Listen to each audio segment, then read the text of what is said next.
Good morning, my dear colleagues. Oh my God, I'm so excited because the first speaker today is an outstanding colleague and a dear friend of mine, Professor Dr. Ayşegül Amanda Yeşilbursa from Uludağ University. Well, originally from the UK, Dr. Yeşilbursa has been involved in ELT and teacher education for 30 years. I know it doesn't show. She has taught students of all ages and levels in contexts as varied as Taiwan, the UK, and Turkey. She currently holds the position of full professor at Bursa Uludağ University. Her research interests include reflective practice, English language teacher education, and my favorite, Hogwarts School of Magic and Wizardry as a context for teaching practice. If you're interested, please visit our website to get more information about dear Amanda Hoca. The title of her talk today is Empowering English Language Teachers to Engage Teenage Learners, Challenges and Opportunities. Welcome, dear Amanda Hoca. It's such a pleasure to have you as our plenary speaker. The screen is all yours. Thank you very much, Aydan Hoca, and thank you very much again for inviting me. It's always a pleasure and a privilege to present at INGED. It really is. Okay, so and thanks also for my colleagues at Bolu. Abant is at Baysal University, which is like my old home.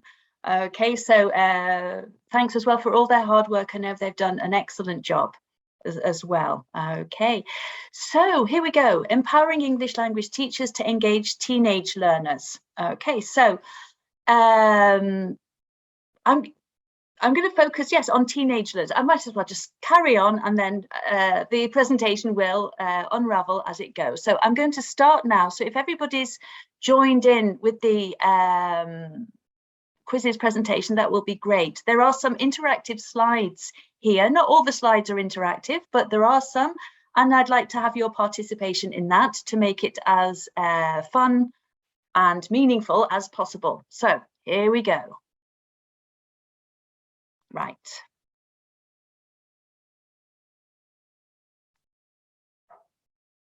So a quick overview of what we're going to have a look at today. First of all, why teenagers? Why am I focusing on teenagers? What's so important about them? To understand them a little bit more, we're going to be putting them in context with all the different age groups of learners. Then we're going to untangle adolescence. What is it that is making teenagers what they are? Okay, and finally, because essentially I'm a teacher, rather than, I'm not a psychologist, I'm a teacher, so I always like to present in a teaching sort of way. I've got a song activity to finish off with that I used with my pre-service teachers, okay, when we're thinking about adolescence. So that's it. That's what it looks like. Don't be fooled by this very plain looking 4 points here. The plainer the overview, the more complicated the insides are. So here we go. Right, why focus on teenagers? Okay, there is a number of reasons why I chose to focus particularly on teenagers. Some of them are anecdotal, some of them are, scientific, some of them are also socio-cultural as well. So my anecdotal reason for focusing on teachers is that in teenagers is that a lot of prospective EFL teachers feel very, very apprehensive about teaching in high schools.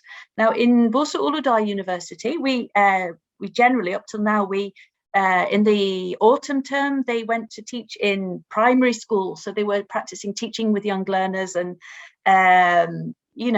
kids are cute, they enjoy what you do, they love their teacher. And then suddenly in the second term, they go to high schools, and it's like, oh my goodness, teacher, will they listen to me? Oh my goodness, what will happen if they don't listen to me? This is really scary. Okay, so there's a lot of apprehension there amongst prospective teachers for teaching teenagers. So that's one of my particular reasons in developing this lesson, actually. Another thing is that the scientific reason is that there's a lot of focus on the negative aspects of adolescence in scientific research. I think in psychology in general, there's always a focus on what's going wrong, isn't there? One of the starting points for positive psychology with Martin Seligman was that psychology focused on what was wrong, what was broken, what needs to be solved, rather than on the positive aspects of human psychology, the fact that we are motivated, that the education part, the imagination, creativity. So in a similar kind of way, a lot of scientific research has focused on the negative aspects of adolescence, their behavioral problems, their problems with substance abuse, and all these kinds of like antisocial behavior. Okay, so there's the scientific research there, and what now the AP, the more recent research says is actually, no, we shouldn't look at adolescence like this. We should try to understand what it is, and then anybody dealing with adolescence, as we are as teachers, will know why they are behaving in this way and be able to help them through those particular stages. And also the myths and stereotypes of adolescence in the media as well. These are not academic ones, these are more socio-cultural things. There's a lot of things in, for example, Turkish TV series, aren't there, about like high school students and how they're sort of like misbehaving and what have you. And it's a very cultural thing. Here we've got Kevin the teenager. Okay, we're going to visit Kevin the teenager in a minute. Okay, and I like to show this picture here because he is actually a stereotype. He is one of these popular culture stereotypes, as we will see in a minute. But you can see his basic teenager behavior, isn't it? His room full of lights. He's trying to say, this is me. His sloppy clothes, his hair, his expression, everything. Anyway, yes, so it's a potentially troublesome age that a lot of adults feel intimidated by. Okay. Another thing is why teenagers?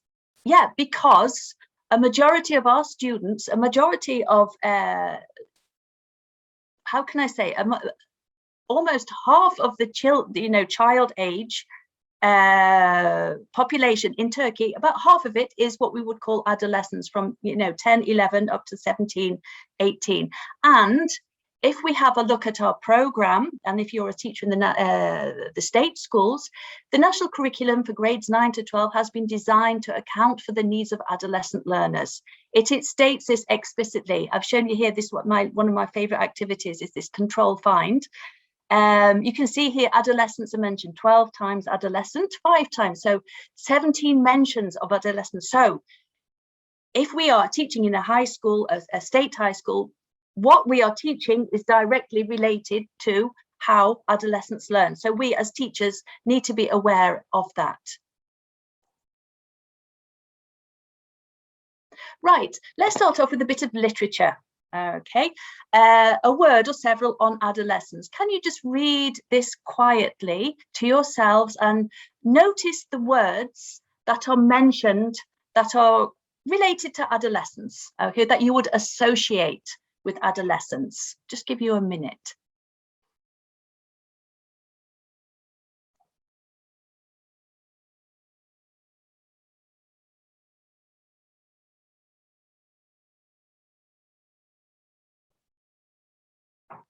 Okay, yeah, isn't it? You can feel it, isn't it? You can feel, maybe you can remember even being that young. Okay, let's have a sort of isolated the words here for us. Okay, so look at this. After all, we were young. We were 14 and 15, scornful of childhood. Okay, so one characteristic of this age is that anything that before childhood, that's baby stuff. That's for babies. Okay, so they anything that they any part of their previous, of their childhood, they will reject it. That wasn't me. That is not that. I am me now. They're also remote from the world of stern and ludicrous adults. Okay, so they're not children because they're baby stuff. They're also not adults, because adults are just, you know, stupid. They've got these really strict rules about what I should wear and when I should get up and when I should go to bed. You know, they're just stupid. Okay. So it's this tween phase, really. We were bored, we were restless, we longed to be seized by any whim or passion and follow it to the farthest reaches of our natures. This is an exaggeration, isn't it? We were bored, restless. Okay, I don't want to sit here doing this. I want to go out there, go on, you know, experience the world. We longed. That's another adolescence word, isn't it? To long for something, to be seized again by any whim or passion. Okay, it doesn't matter. I don't think, I just want to do this. I want to go there. I don't care. I've not thought about it. Don't need to think about it. Want to do it. Okay, we wanted to live, to die. Okay, you know, extremes. Okay, to burst into flame, to be transformed into angels or explosions. So you can see this in Turkish. You say this is really great, delikanlı, isn't it? I mean, this is yani deli. Okay, you can see it here. Okay, only the mundane offended us. Okay, the normal, everyday, boring adult stuff, as if we secretly feared it was our destiny. Okay, you know, they kind of realize that, you know, am I going to be like my mum, for heaven's sake? Okay, I don't want that to happen. Okay, so this is it. This is the mindset of our students at the beginning of high school. Okay, they're full of this energy. Right.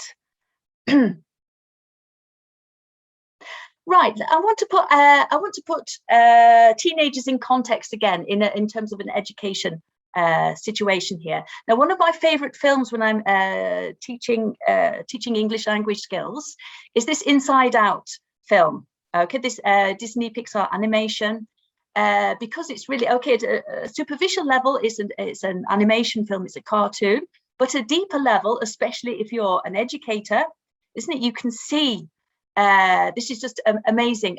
I think in terms of perhaps theoretical aspects, there may be some faults there, but I'm not a psychologist. We are language teachers. We like to exploit things for our classroom. So this is it. It's wonderful. I'm sure lots of people have seen this. Now, we all know from your teaching English to young learners lessons that children, primary school children, are still, their intellectual development is still emerging. It's not completely developed. They can't deal with abstract things. It's got to be here and now. They also have very short attention spans. Okay, 5-10 minutes. Okay, they rely on input from all 5 senses. So you don't just depend on books and listening to things. You also need to let them hold things, feel things, smell things, maybe even taste things. Affective factors as well. Kids have not developed that self-image yet.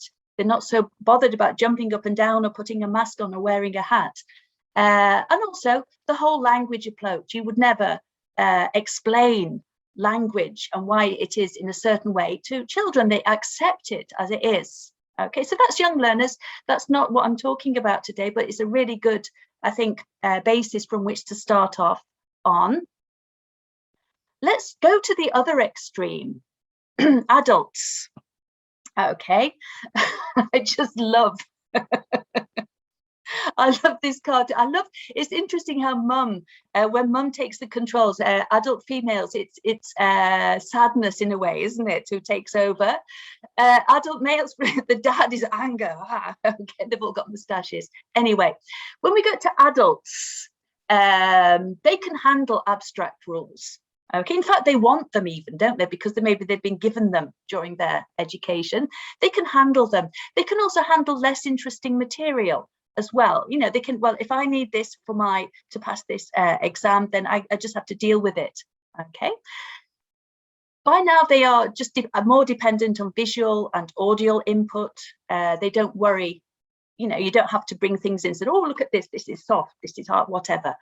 They've got an established self-esteem now. So with adults, sometimes you can go back to being silly because they know who they are. They don't have to worry about, having their charisma damaged, so that you can do silly things with them again in a way. And they can also handle language out of context, which is kind of related to the handling abstract rules. You would never take language out of context for children.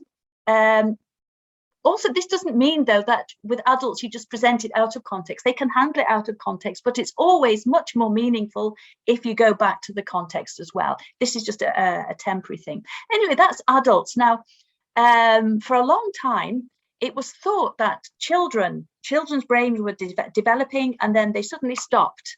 And I think the rest of them grew up and they became adults, wasn't it? There was this, until fairly recently, it was this idea. For example, Piaget never really got beyond that particular level because he was more interested in with kids like of those age. Okay. Yeah, but what about teenagers then? Okay, how do teenagers fit into this continuum? Okay, is it just that when kids reach 11 years old and then their brain development is finished and they just grow up? Or what else? So obviously teenagers then, I mean, all these emotions come into play here in exaggeration. Okay, so we're going to look at teenagers now a little bit more. Oh, I can't believe one of my things is, okay, never mind. This is it, yes. So before we start talking about teenagers, okay, we're going to watch a video. And this video is going back to Kevin, okay? And this video clip is of Kevin's 13th birthday, okay? So as you watch Kevin, there's a short answer activity here. So I want you to watch the video and note down here. You can note down this on the either on paper if you want, or in the quizzes as well, so we can see it. Note down the typical teenage behavior that he displays as he becomes. Okay, so now I'm going to mute myself to avoid echoes.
Right, okay, yes, this is Kevin. All right then. So the typical teenage behaviors that he displays, yes, rebellious, exaggeration, he's being extremely obnoxious and loud, moody, selfish, rebellious, reckless, stubborn, grumpy, thinking he's right. Good, so you can see he's become berserk, yes. All these, isn't it? Blame others, right. So those are all these sort of like typical teenage behaviors that we have here. Okay, then let's end the question there and proceed. Okay, then. Next slide then. Right, let's have a look at untangling adolescence now. Okay, what happened to Kevin? Okay, what happened there? Now, I think this is an important quote here from Strauch. Okay, the teenage brain is now becoming clear. It's still very much a work in progress. Okay, I like that word work in progress. It's one of these words that phrases that we often use when doing some kind of art or craft or anything.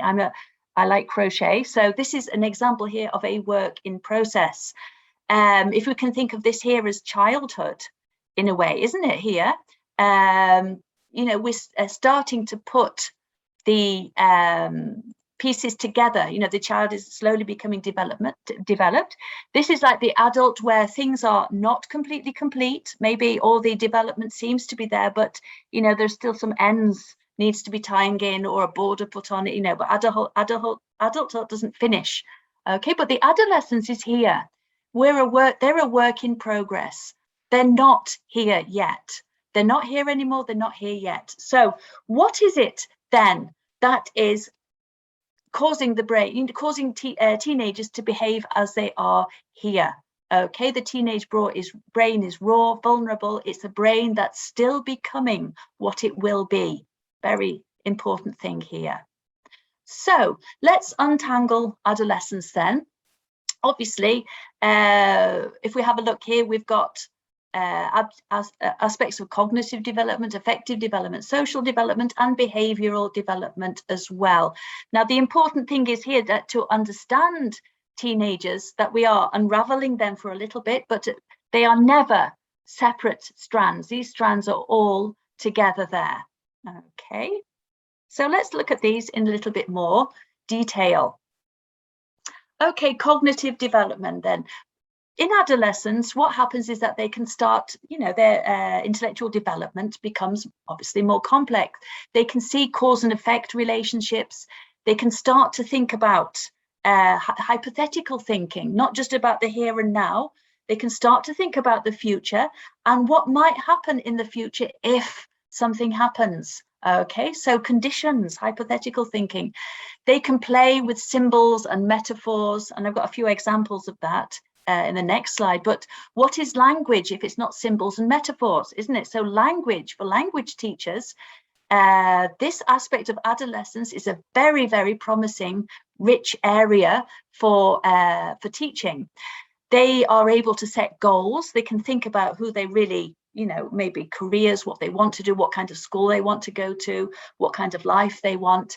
They are also able to introspect, to look within themselves and think about themselves. Okay, whereas you know, this is a new skill for them. And also related to cognitive development as well is this sense of moral development. Now, with children, we do, as parents and then at school, we do give them that feedback on how they should behave to their friends. Come on, be nice to your friend, or don't, you know, make sure you keep your chocolate wrapper and put it in the bin and that kind of thing. But in obviously in adolescence, this takes a step, it goes up a level. Okay, so and this is another area, this idea of right and wrong. It's not fair, isn't it? Okay, it's not fair. Where does that come from? This idea of morality, of ethics, of equality. Okay, so that's how they're developing. Let's have a look at how we can turn those, you know, what are these in terms of learning needs? Okay, so teenagers will have a diverse knowledge and interests and abilities. So this gives us a chance to develop a range of skills and content knowledge. And for English language teaching, this content knowledge is very important. Yes, we develop, of course, we develop their language knowledge in terms of functions and vocabulary, and also their listening skills, but also this content knowledge. Teenagers are they're discovering the wider world, and they're interested. They have all these incredibly diverse interests. And as one of the presentations I was watching yesterday about the Gen Z, is that they know things that we don't know anymore. Okay, we don't know things, they know all sorts of things. So this content knowledge is a very important area when we're teaching adolescents. We can bring in and we can ask them to bring in content that they're interested in. Because they can see relationships between concepts, ideas, and experiences, the subject matter that we will bring in will be much more complicated, and we can also bring in relevant issues as well. Okay, inferential thinking and reasoning, obviously a higher level analytical thinking as well. Critical evaluation, they can bring in critical thinking skills, a very important global skill that we're trying to develop in our citizens as well. And also the reflective, metacognitive, self-motivated skills as well. We can ask them, you know, to be involved in self-evaluation. things as well. You know, how much, how do I feel about this? Is this, am I developing in this? Which areas am I strong in? Which areas do I need more practice in? And also you can give them a certain amount of choice as well within the learning environment. So these are the cognitive development aspects, and these are how we can answer those learning needs that arise. And if we have a look at this in terms of teaching teenagers and with language, playing with symbols and metaphors. This, as I said, language is symbolic, it's metaphorical as well. And maybe you've noticed that by grade 6, okay, grade 6 is technically young learner-ish, but they're becoming, you know, they're not really like a grade 5 young learner. They start, grade 6 is the cheesy joke stage, isn't it? Okay, where they come up with this, it's, you know, for the whole year, it's like coming up with these really, really cheesy jokes and, you know, puns, basically. And the reason for this is it's not just to annoy their elder siblings and their parents, it's that this is a universal thing. Children of all cultures all over the world, when they get to that age, they start to realize similarities and differences in language. Okay, so in aspects of language. So what we've got here, this is one of my son's favorite. Hey, do you mind if I park here? Yeah, man, sure. Okay. Another one here, the past tense of William Shakespeare would be, would I was Shakespeared. Okay, so yeah, cold American jokes, I think maybe dad jokes. I know Tony Gurr is very good at these dad jokes. We can also call them, yeah, cold, yeah, cheesy jokes. Okay. And this is it, and this is, yeah, it's cheesy, but it's what's happened here is that the kids have seen, you know, this word William Shakespeare not as a whole chunk as we usually see names, but they've analyzed it because they like analyzing things. They've analyzed it into the things there. Anyway, I won't over-explain it.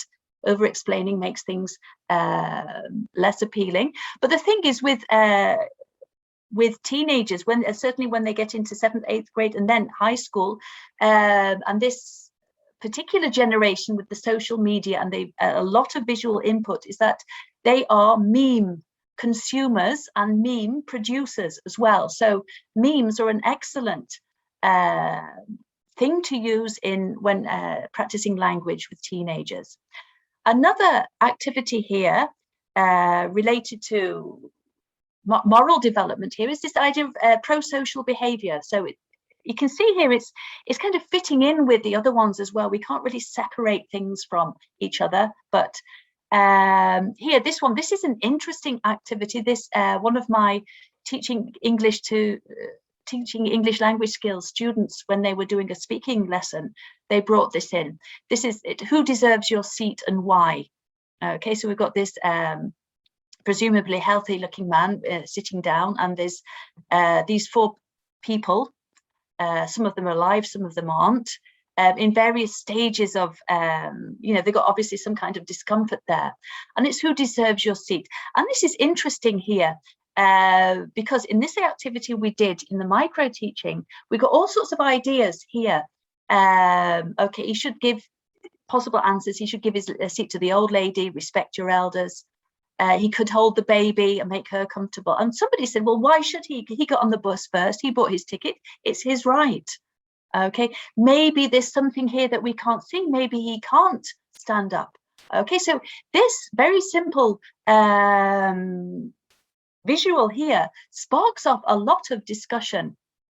Okay, let's go on then a little bit more with our affective development.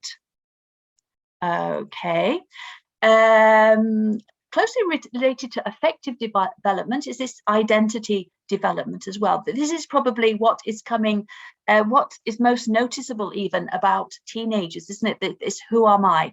Okay, Kevin there was suddenly he's becoming aware of himself in a way, wasn't he? So the thing is with adolescence and affective development, that identity is still developing. They're aware of it for the first time. Of course, identity develops a lot earlier than adolescence, but with teenagers, it's the first time that they can think about it and discuss it.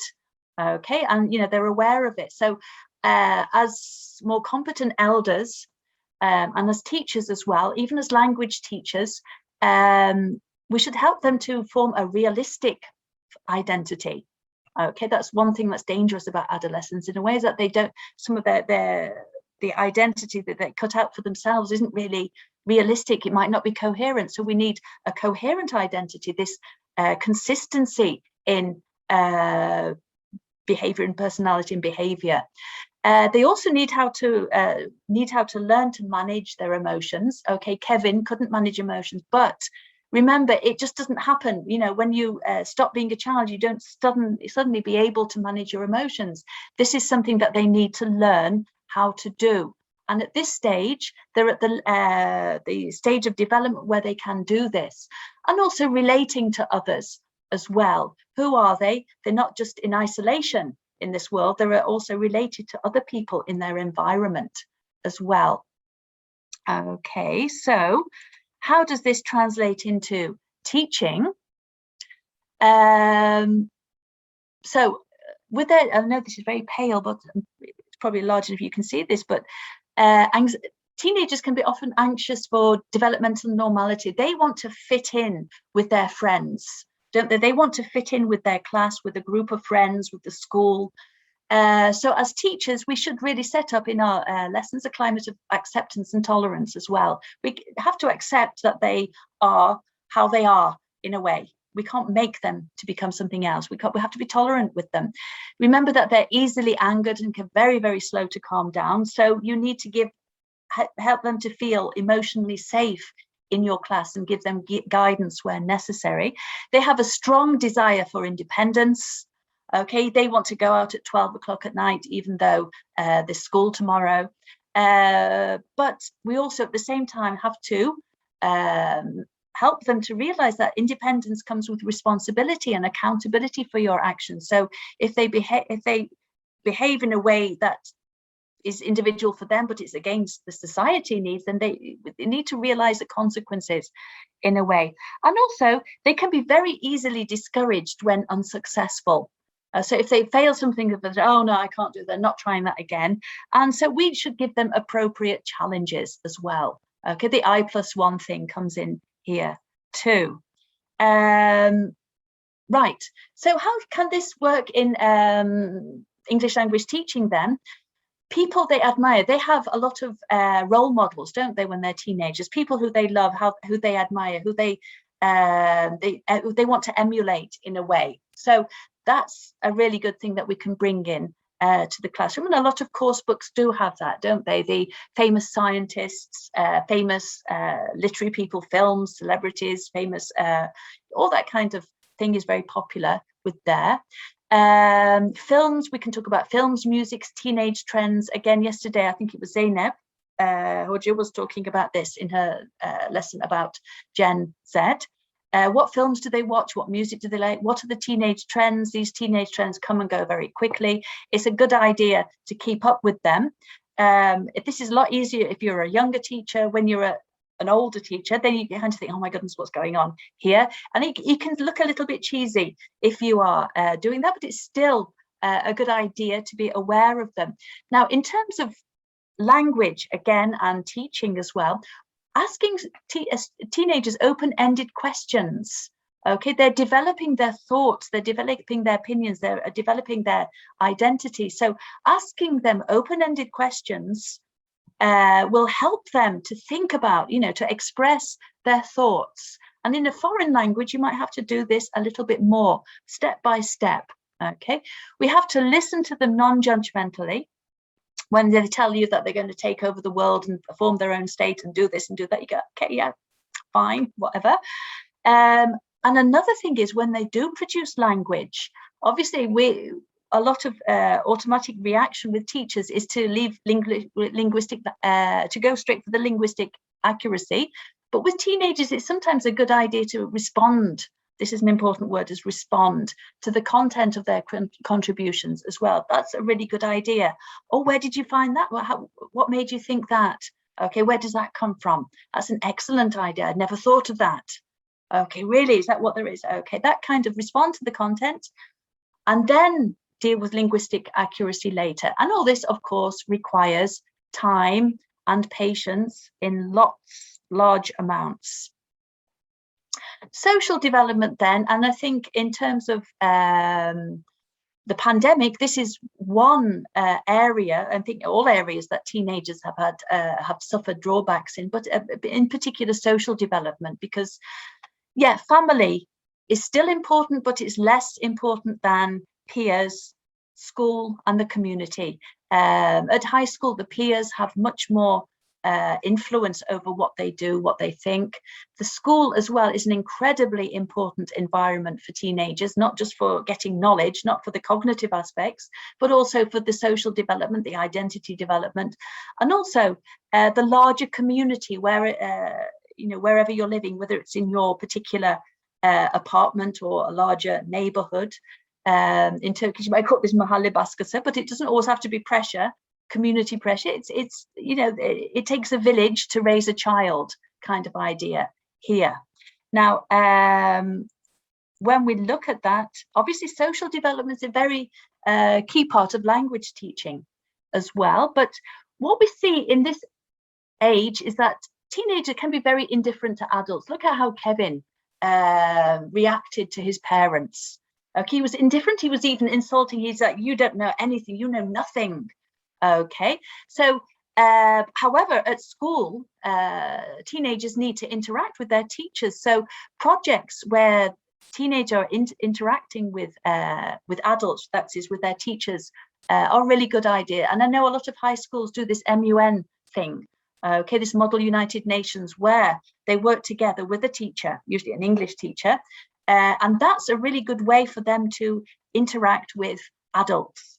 Okay, in a cooperative, collaborative way. They can be very self-concerned about their image, with self-peers. So again, cooperation, group contribution as well. Make sure everybody's contributing to their group rather than just saying just working groups. Concerned about peer acceptance. So again, encouraging positive student interactions. When it comes to social development, now this is where we can, this is one of my favorite areas, interaction. With teenagers, we can vary the interaction patterns that we can use in the classroom. We can employ pair work and collaborative group work. Patterns are not always practical with young learners. With young learners, we can do a lot of whole class work with choral work. With teenagers, we can't really do that. We should also, because of the this peer group thing as well, we should vary our grouping techniques to make sure that students are not always working with the same group, who are usually their friends.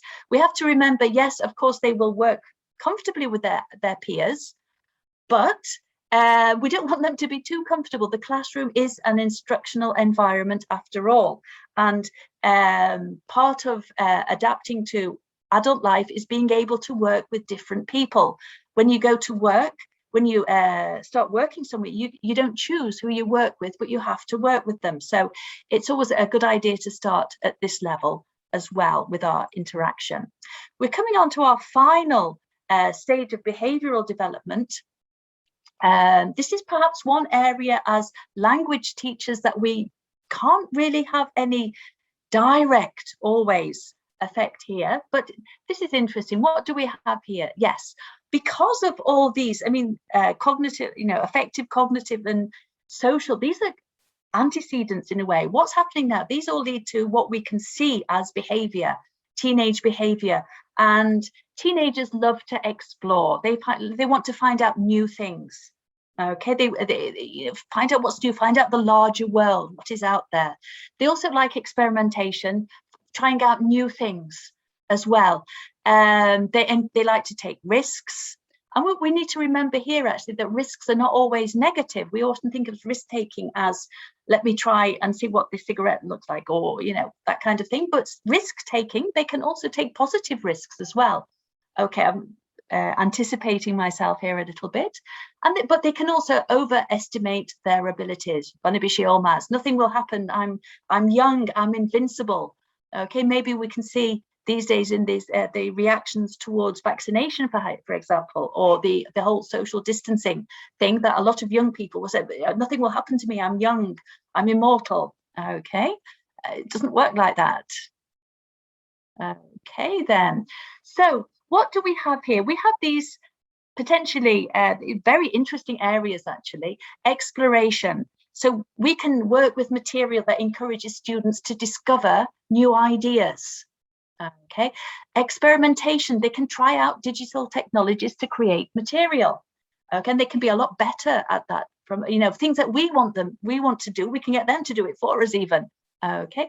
Risk taking, things like taking part in a public debate, auditioning for a play, taking part in the school drama, English drama. That's all a kind of risk taking, but it's a positive risk taking, because they're going to learn, they're going to develop from that. In terms of overestimation of abilities, I think we could say that we could encourage activities to focus on personal strengths and weaknesses. There are some excellent resources now, very, very new. Sarah Mercer and Herbert Puchter in Helbling have got this wonderful psychology in practice, full of ideas of language activities that have a psychological aspect in them to help students develop these aspects of positive psychology. There are also some National Geographical works as well. I mean, the studies, the course books now, the teaching materials are incorporating aspects of psychology to help teenagers to develop while learning English, I think, which is an excellent development. Now, when it comes to behavioural development, there's a lot of behavioural issues that are beyond our qualifications as language teachers. Often, you know, we have our psychological counselling and guidance to help them with that. However, a lot of teenagers will often feel close to individual teachers, whatever their branch.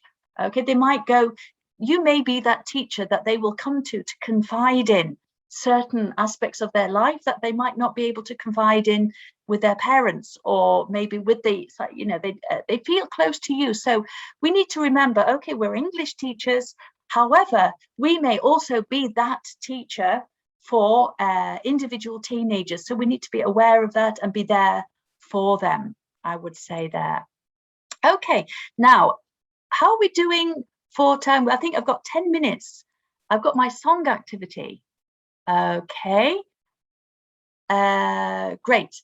So let's put all this together in a song. Because of the time limit, I will probably have to just walk you through it, but I will play you the song because I like it.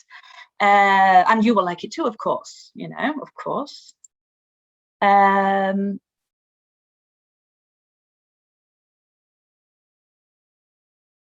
Right. This is what I would start off with. This is an open-ended thing. Now, this lesson, actually, this lesson around the song is something I do with my pre-service third year, pre-service teachers teaching English language skills. It's a lesson that helps them think about adolescence while at the same time presenting an example listening lesson based on authentic material. So, well, let's just walk through this, okay? I showed them this visual at the beginning. What do you know about the characteristics of these generations? So we've got Gen Z, Millennial, Gen X, Baby Boomer. So we could ask them, which generation are you? What do you know about these things? Actually, I was quite surprised when I've done this. Not everybody has actually heard of them. So it's quite a good source of input as well. Okay, so I'm not going to do that. Yeah, thank you. They're stubborn. Okay, I'm going to go on with this. And then what I get them to think then is this. Okay, how different is life for teenagers now than it was 40 years ago? Okay, so we focus on teenagers now, teenagers 40 years ago. So Gen Z teenagers and Gen X teenagers, or maybe how maybe it's similar, how is it different, how is it similar? Okay, so anybody who recognizes this will know what I mean. Okay, 40 years ago. Because why I asked them is the song that we're going to listen to was actually written 40 years ago. Okay, so that's why I'm building up to this one. And our next activity is here. I've got this word cloud, which is made up from the song, the words of the song, from the lyrics, the content words of the lyrics. So I'd have you to have a look at this first, and then you could have a look which words are associated with childhood, which of these words are associated with adolescence, and which ones with adulthood. Okay, so have a quick look at that. We can do this very, very quickly if you like, as an example. So here we go, full question view. Magical.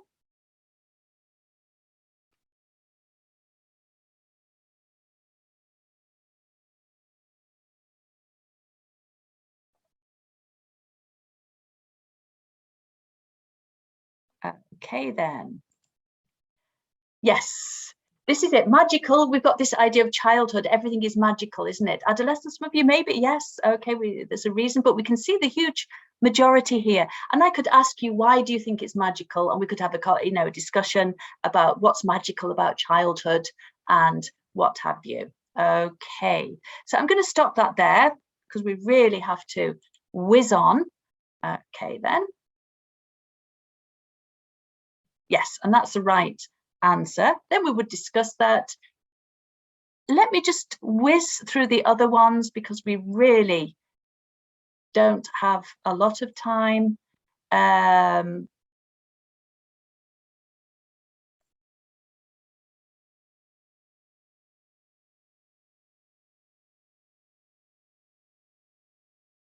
Okay.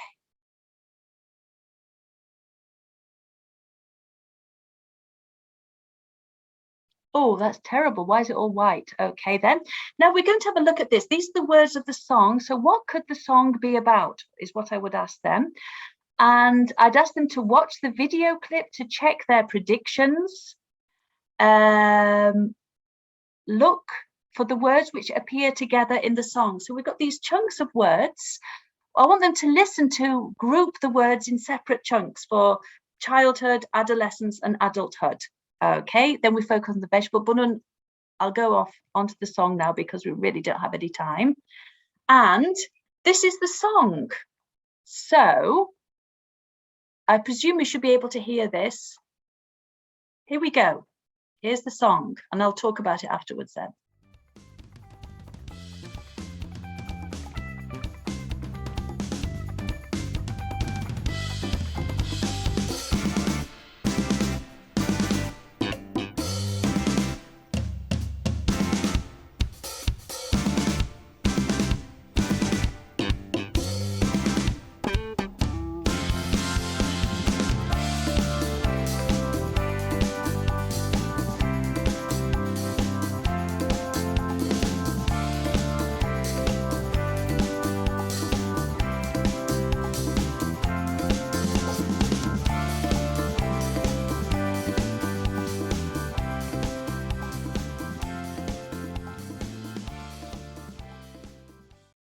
Okay, right.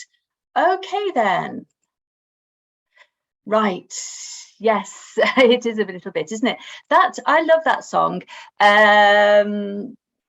So we look what that. I also love that video as well because I mean this song was written in 1979, but these two girls they were so impressed. This was made 10 years ago, so it was 30 years old, that song at that time. So they were so impressed by it that they made this video as well. And I think the video itself is an example of what the creativity of teenagers, of how they work together, how they think of something, they get different ideas and they take something and they make something new. Okay, so I think that's an excellent example of that as well. And it's still a great song, isn't it? And you've just missed the most fantastic saxophone solo in modern music, but there we go. But also, can you see in the video as well? Yeah, I'm wrapping it up. In the video as well, they also have that social thing. They threw paper around, but they also picked it up at the end. So this is it. I get them to answer the songs. They find evidence of affective and social development in the lyrics, okay, which you can have a look at there. I'm not going to look at that now. And we'd finish off, how different are we really? Okay, yes, we seem to be very different, but at the end of the day, we all want the same things. In the 1970s and 80s, we wanted to listen to music that represented ourselves. Now we listen to Spotify, okay, but it's still the same underneath away as well, okay. And finally, we would revisit Kevin. Okay, so we had a look at Kevin. So based on what we've learned in this lesson, how can we explain Kevin's behavioural changes? Well, there we go. Those are the references. And this is the my contact and other details as well, which you can get from there. Right. Okay. That was an amazingly fast finishing you there. Thank you very much. I know I kept pushing you, and I'm going to use the word magical here because it was a magical session. I didn't want it to finish, but you know how tight we are in the schedule. Yeah, I know. And what a great way to start a very busy conference day. Thanks for this fun, informative, inspiring, stimulating talk. Thank you very much. Well, I'm going to ask if you have any questions, but we don't have much time, maybe 1 minute only. Everyone is, of course, thanking you for this wonderful presentation. And if you can use Q&A icon over there, it will be easier for me to see your questions. No, you don't have any? Right. Okay, then. Amanda Hocam, thanks a million again. Thank you, and please promise us to give another related presentation. Okay. As INGED, we want this promise. Okay, related to this one, very similar to, yes, okay. Because teenagers can really be problematic, and we need maybe more insights on this. I think, we need to change how we look at them, and we need to change what we do with them, because they're not going to change. I mean, that's the take home that I wanted to get from this is that this is teenagers. They have to be like this in a way. They have to be. This is how their brain is developing and working. It's our job as the older, more responsible adults to help them through that and do what we can do that through. And teaching English is a fantastic way to do that. Yeah. As the song says, I know what it is to be young, but you don't know what it is to be old. Right. Yes. It's Thank you. Thank you very much. We'll see you in the rooms with concurrent sessions. Definitely. Take good care of yourselves, and we'll see you around. Okay, then bye-bye. Thanks to everyone for coming. Bye-bye.